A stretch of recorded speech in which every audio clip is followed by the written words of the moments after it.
बहुत समय पहले की बात है। एक सुंदर और शांत गांव था जिसका नाम सुखपुर था। ये गांव हरियाली से भरपूर था और वहां के लोग मेहनती व सरल स्वभाव के थे। उसी गांव में एक गरीब किसान रामू रहता था। वह ईमानदार और परिश्रमी था, लेकिन उसकी आर्थिक स्थिति बहुत खराब थी। रामू अपनी पत्नी गौरी और दो बच्चों के साथ एक छोटी सी झोपड़ी में रहता था। उसकी गुजर बसर खेती पर निर्भर थी, लेकिन पिछले कुछ वर्षों से बारिश समय पर न होने के कारण उसकी फसल खराब हो जाती थी। गांव के अन्य लोग भी मुश्किल में थे, लेकिन किसी के पास इतना धन नहीं था कि वे रामू की सहायता कर सकें। एक दिन रामू जंगल में लकड़ियां बीनने गया ताकि उन्हें बाजार में बेच सके और अपने परिवार के लिए भोजन की व्यवस्था कर सके। चलते चलते उसे रास्ते में एक घायल शेर का बच्चा मिला। वह बुरी तरह से घायल था और दर्द से कराह रहा था। रामू को उस पर दया आ गई।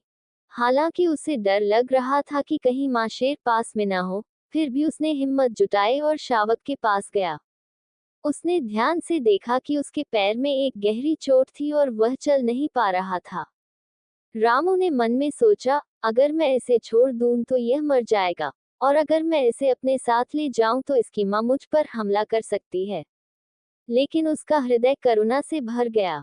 उसने अपने गमछे से शावक की चोट को हल्के से बांधा और उसे धीरे धीरे अपने घर ले आया। गांव में पहुंचकर उसने गौरी को सारी बात बताई। गौरी भी दयालु स्वभाव की थी। उसने कहा, अगर हम इसकी सेवा कर सकते हैं तो हमें जरूर करनी चाहिए। परमात्मा हमें इसका प्रतिफल अवश्य देंगे। रामू और गौरी ने मिलकर शावक का इलाज किया। धीरे धीरे वह ठीक होने लगा। कुछ दिनों बाद जब वह पूरी तरह स्वस्थ हो गया, तो रामू उसे जंगल में छोड़ने चला गया। रास्ते में उसकी मां शेरनी मिल गई। पहले तो रामू डर गया, लेकिन फिर उसने देखा कि शेरनी रामू की तरफ आक्रामकता से नहीं, बल्कि कृतज्ञता से देख रही थी। उसने रामू को कोई नुकसान नहीं पहुंचाया और अपने बच्चे के साथ जंगल में चली गई। समय बीतता गया, लेकिन रामू की आर्थिक स्थिति सुधरने का नाम नहीं ले रही थी। एक दिन गांव में भयंकर अकाल पड़ा। गांव के लोगों के पास खाने पीने के लिए कुछ भी नहीं बचा था। रामू और उसका परिवार भूख से पीड़ित था। वह अपने बच्चों को भूखा नहीं देख सकता था, इसलिए वह जंगल की ओर चला गया। शायद वहां उसे कुछ खाने लायक फल मिल जाएं।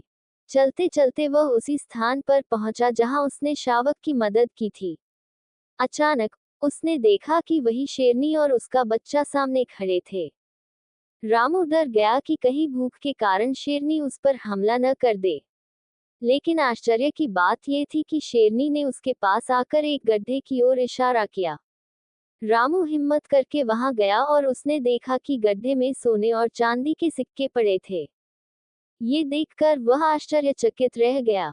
वह समझ गया कि यह ईश्वर की कृपा और उसकी दयालुता का प्रतिफल था।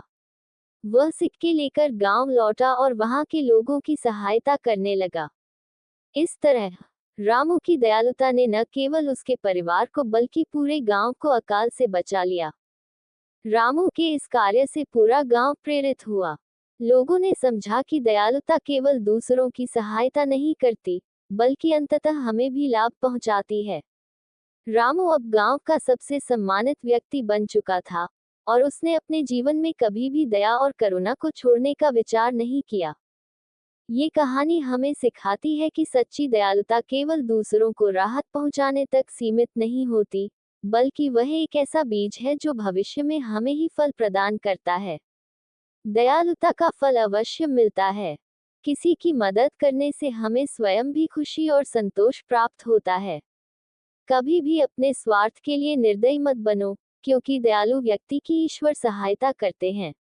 अच्छे कर्मों का प्रतिफल भले ही देर से मिले, लेकिन वह निश्चित रूप से मिलता है। संकट के समय धैर्य और सकारात्मक दृष्टिकोण अपनाने से समाधान अवश्य मिलता है।